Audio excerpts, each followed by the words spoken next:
Assalamualaikum warahmatullahi wabarakatuh. Perkenalkan, nama saya Laila Lutfiat Nunisa.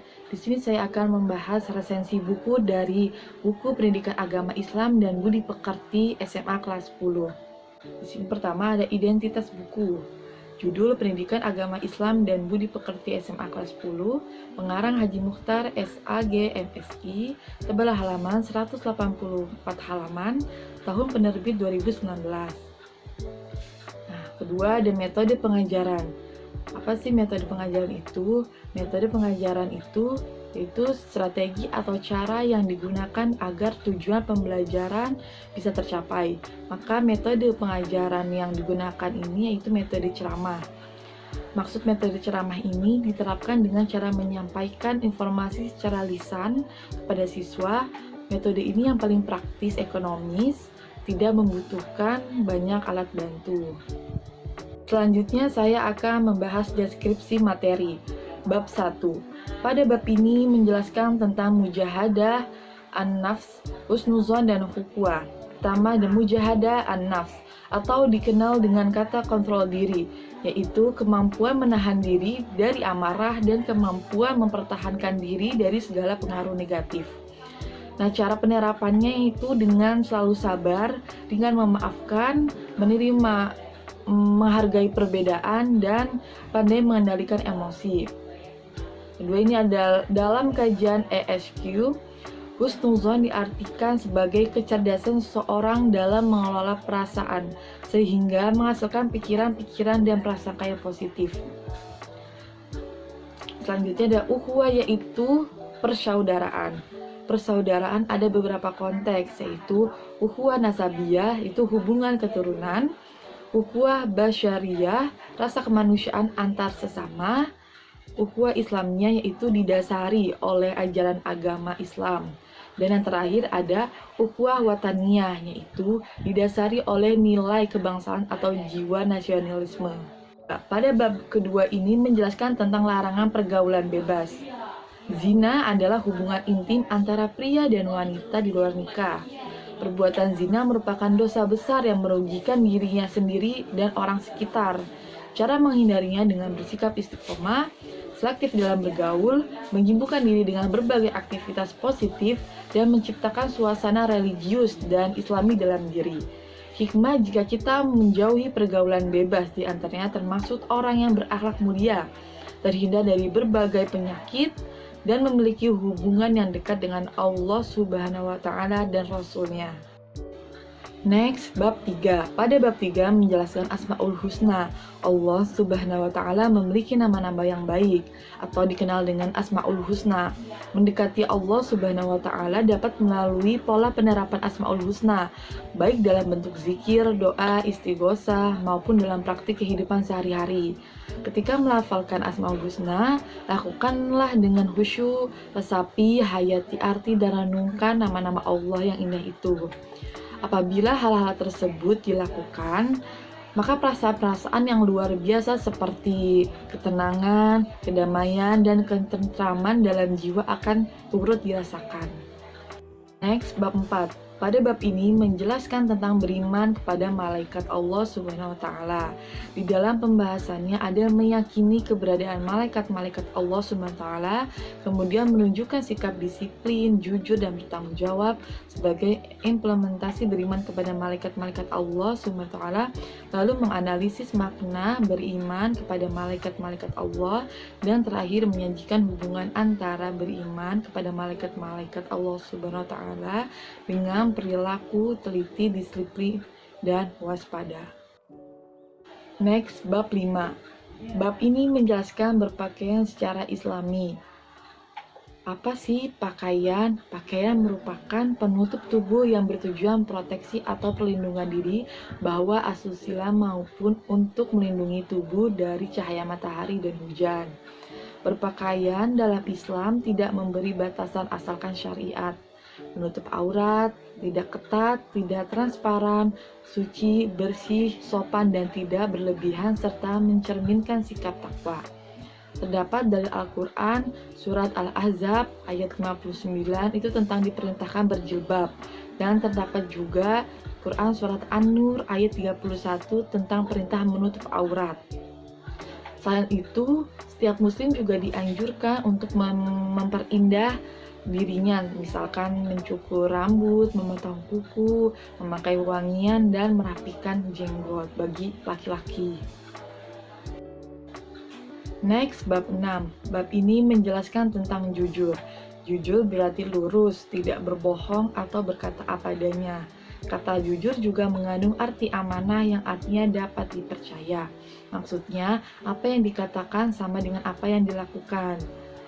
Menurut Al-Ghazali, jujur menjadi 3 bagian, yaitu ada jujur dalam hati, atau berbuat segala sesuatu, tidak ada kepentingan lain tersembunyi, seperti ingin dipuji. Lalu kedua ada jujur dalam perkataan, atau menempati janji juga termasuk jujur. Dan terakhir jujur dalam perbuatan, yaitu beramal dengan sungguh-sungguh sehingga perbuatannya mencerminkan ketulusan hati. Lalu ayat yang diperintahkan berbuat jujur itu pada Quran Surat At-Taubah ayat 119 dan Surat An-Nisa ayat 6. Next ada bab 7. Bab 7 ini tentang menuntut ilmu. Menuntut ilmu adalah sebuah kewajiban yang harus dilakukan seorang muslim, terutama menuntut ilmu agama. Karena dengan ilmu agama manusia tidak akan tersesat di dunia. Dengan ilmu agama manusia akan mengetahui apa yang wajib dilakukan dan apa yang dilarang oleh Allah Subhanahu wa taala, dan juga mengangkat derajat orang yang berilmu. Ada beberapa cabang ilmu agama, yakni ada ilmu tauhid, ilmu fikih, ilmu hadis, ilmu tasawuf, dan lain sebagainya. Adapun tokoh ilmuwan Islam ada Al-Ghazali, Ibnu Rushd, Ibnu Sina, Ibnu Khaldun, Al-Batani, Imam Abu Hanifah, Imam Malik, Imam Asy-Syafi'i, dan Imam Ahmad. Next, bab 8. Pada bab 8 ini menjelaskan tentang Al-Quran, hadis, dan ijtihad. Dalam menjalani kehidupan, umat Islam dibekali 2 pedoman hidup, yakni Al-Quran dan hadis. Namun tidak semua permasalahan hidup solusinya secara gamblang ada di dalam Al-Quran dan hadis. Oleh karena itu, agama Islam memberikan pedoman hidup ketiga, berupa ijtihad. Nah, fungsi Al-Quran sebagai petunjuk bagi orang yang beriman, sebagai obat dan rahmat, serta sebagai pembeda antara yang hak dan batil. Kalau fungsi hadis ini untuk memperkuat hukum-hukum dalam Al-Quran, serta menetapkan hukum yang belum ada dalam Al-Quran. Nah, kalau fungsi ijtihad ini menetapkan hukum atas suatu masalah berdasarkan akal sehat, sesuai dengan perkembangan zaman dengan mendasarkan kepada Al-Quran dan hadis. Next, bab 9. Bab ini menjelaskan tentang dakwah Nabi Muhammad SAW pada periode Mekah. Awalnya Rasulullah menyebarkan Islam dilakukan di kota Mekah, kota kelahiran Rasulullah, dengan cara dakwah secara sembunyi-sembunyi. Pada saat dakwah secara sembunyi-sembunyi ini yang masuk Islam adalah sahabat-sahabat terdekat, sanak saudara, dan sahabat atau saudara yang masuk Islam pada saat ini disebut as-sabiqul awalun. Dakwah secara sembunyi-sembunyi ini dilakukan sekitar 3-4 tahun. Setelah turunnya wahyu surat Asy-Syu'ara ayat 214-216. Dan setelah Umar bin Khattab masuk Islam, dakwah dilakukan secara terang-terangan. Reaksi kaum kafir Quraisy terhadap dakwah Rasulullah adalah dengan menantang, melakukan penyiksaan terhadap sahabat-sahabat yang sudah masuk Islam dengan tujuan agar mereka murtad. Akhirnya Rasulullah diperintahkan Allah untuk hijrah dari Mekah ke Madinah. Hijrah dilakukan secara sembunyi-sembunyi dan secara kelompok, namun Umar bin Khattab secara terang-terangan. Rasulullah sendiri hijrah secara sembunyi-sembunyi ini ditemani oleh sahabat setianya, yaitu Abu Bakar As-Siddiq. Dan pada saat itu Rasulullah dikepung oleh 12 jawarah. Namun Allah menolong hambanya yang sekaligus Rasulnya, sehingga para jawarah ini yang mengepung tidak melihat Rasulullah keluar dari rumahnya. dan Ali bin Abi Thalib yang menggantikan Rasulullah tidur di tempat tidur Rasulullah. Terakhir, bab 10. Bab ini menjelaskan tentang dakwah Nabi Muhammad SAW pada periode Madinah. Tadi kan udah periode Mekah. Nah, dakwah Rasulullah SAW pada periode Madinah berlangsung secara 10 tahun. Objek dakwah Rasulullah SAW pada periode Madinah adalah orang-orang yang sudah masuk Islam dari kalangan Muhajirin dan Ansor, serta orang-orang yang belum masuk Islam, seperti Yahudi penduduk Madinah dan para penduduk di luar kota Madinah. Strategi dakwah di Madinah yaitu pertama, dan membangun masjid sebagai pusat ibadah dan dakwah. Kedua, membangun ekonomi rakyat dengan membangun pasar yang tidak jauh dari masjid. Ketiga, mempersaudarakan kaum Muhajirin dan Ansor. Terakhir, piagam Madinah. Nah, di sini ada kritik dan saran. Kritik dan solusi menurut saya pada buku Pendidikan Agama Islam dan Budi Pekerti SMA kelas 10 yaitu ada di halaman 57. Situ menjelaskan tentang malaikat tak berjenis kelamin. Kurangnya ayat Al-Quran yang tidak dicantum. Solusinya, dicantumkan ayat Al-Quran beserta tafsirnya seperti di bawah ini. A'udzubillahiminasyaitonirrajim. Am khalaqnal malaikata inatsa wa hum syahidun. Yang artinya, atau apakah kami menciptakan malaikat-malaikat berupa perempuan sedangkan mereka menyaksikannya?